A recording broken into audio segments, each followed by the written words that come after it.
আলহামদুলিল্লাহ, প্রাকৃতিক ক্ষুদি মৌচাক থেকে মধু সংগ্রহ করব, আপনাদের দেখাবো। আসলে এই মৌচাকটা কিন্তু একটা পুরাতন সিন্ধুকের ভিতরে, আগের যুগের সিন্ধুক, সেই সিন্ধুকের ভিতরে কিন্তু মৌচাকটা পড়ছে। এখন আমি এই সিন্ধুকের মধ্যে ঢুকে তারপরে এই মৌচাক থেকে মধু সংগ্রহ করব। আমি কিভাবে এই মৌচাক থেকে মধু সংগ্রহ করি। বন্ধুরা, ভিডিওটা ভালো লাগলে অবশ্যই লাইক কমেন্ট শেয়ার করবেন এবং 100% পিওর মধু পেতে সরাসরি আমার সাথে যোগাযোগ করতে পারেন। 100% পিওর পাবেন।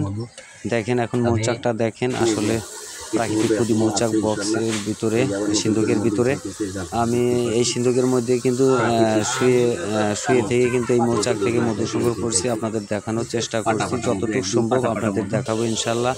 আমরা দেখেন আসলে প্রত্যেকটা পাটাতেই কিন্তু মধু আর মধু, মধু আর মধু। দেখেন কি সুন্দর মধু, কি সুন্দরভাবে উঠাইছে। মৌচাকগুলো কাটছি একটা একটা করে পাটা, দেখেন বর্ণন করে করে কাটছি। দেখেন দুটো টুকরো করে করে কাটছি। দেখেন কি সুন্দর মধু, মাশাআল্লাহ।